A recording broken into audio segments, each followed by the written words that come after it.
सदगुरु के बिना ही हम वृंदावन वास कर ले।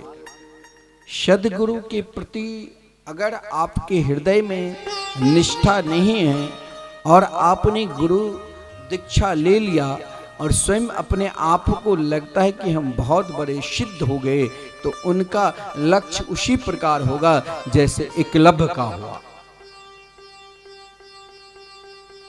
द्रोणाचार्य ने एकलव्य को क्यों उंगली काट लिए कि अरे तूने अभी तक अपनी मन मर्जी से चला। जो मन मर्जी से चलता है उनकी वही दशा होती है।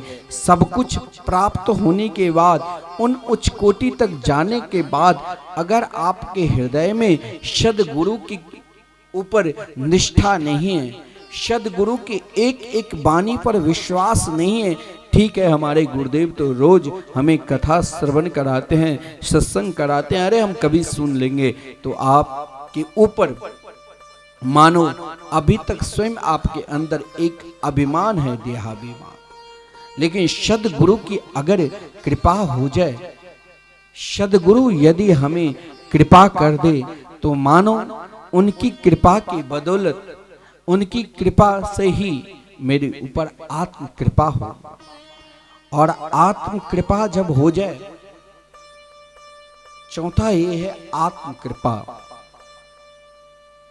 ये जो मानव शरीर है, इस मानव शरीर से ही हम ठाकुर जी को, कन्हैया को प्राप्त कर सकते हैं, प्रिया प्रीतम के चरणार बिंद को प्राप्त कर सकते हैं। और इसके प्राप्त के लिए सद्गुरु के प्रति पूर्ण रूप से निष्ठा रखना पड़ेगा, सद्गुरु के प्रति पूर्ण रूप से समर्पित होना पड़ेगा। जब तक गुरुदेव के प्रति आपके निष्ठा में कहीं न कहीं, चाहे आप दुनिया के हर कोने में चले जाओ, हर तीर्थ में चले जाओ, हर प्रकार की साधना कर लो, हर प्रकार की उपासना कर लो, फिर भी आपके हृदय में यदि सद्गुरु के प्रति विश्वास नहीं है, तो आपको सब कुछ करना व्यर्थ है। इसलिए तो गुरु वाणी में यही उपदेश देते हैं कि अपने गुरुदेव के प्रति पूर्ण रूप से निष्ठा रखो। उनके एक एक वचन ही आपके लिए महाराज, जैसे तिजोरी में आप हीरा जवाहर सोना चांदी को छुपा कर रखते, कोई चुरा न ले, उसी प्रकार आप अपने गुरुदेव के द्वारा प्रदत्त जो ज्ञान है उसे तिजोरी के में बंद करके रखो। इन ज्ञान से ही हमें प्रिया प्रथम बांके बिहारी के दर्शन मिलेंगे।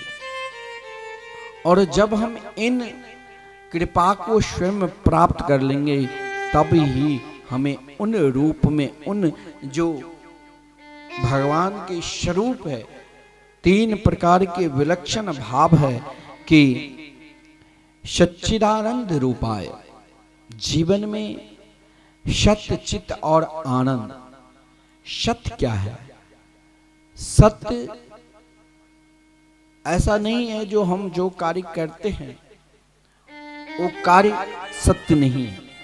हम माता पिता की सेवा करते हैं, हम बड़े बुजुर्ग को आदर करते हैं, हम अपने घर में, अपने समाज में सभी को आदर करते हैं, मानते हैं।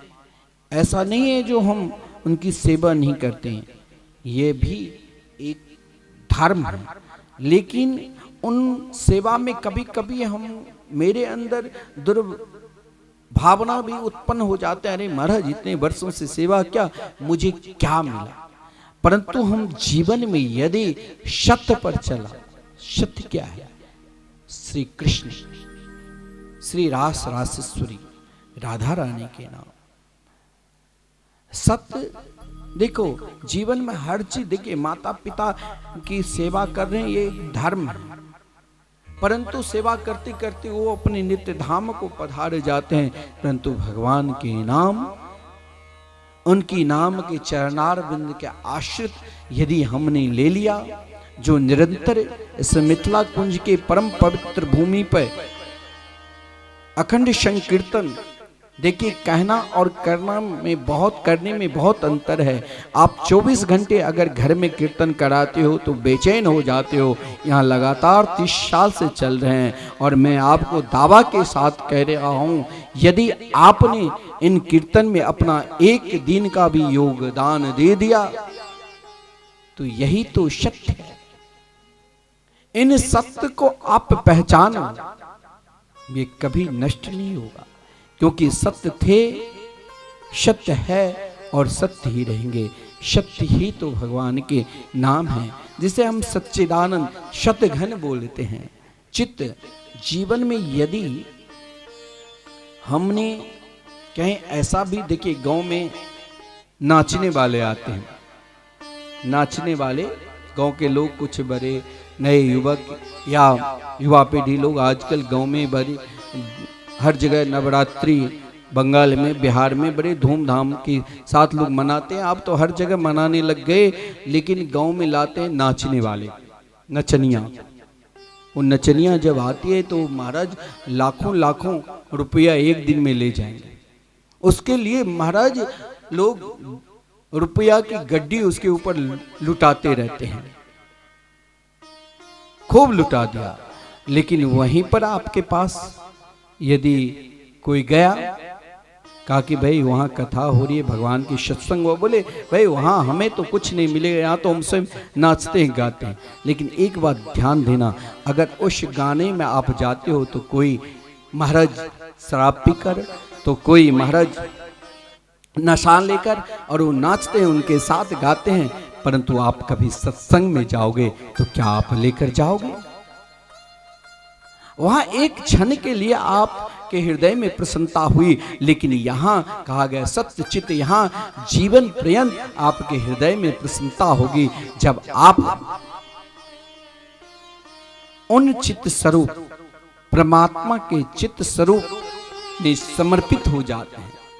गोस्वामी तुलसीदास जी ने इस भावों को बड़ा विलक्षण भाव दिया है।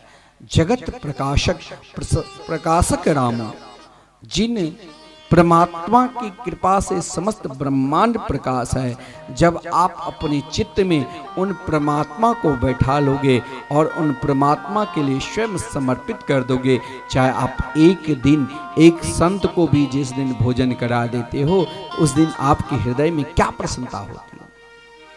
चाहे एक संत को भोजन कराओ, चाहे 5 संत को भोजन कराओ, चाहे आपके जिस प्रकार सामर्थ्य है। साल में महाराज हर व्यक्ति को महीना में एक ना एक दिन भोजन कराना चाहिए, विप्र को, संत को, लेकिन कम से कम 12 तो जरूर साल में।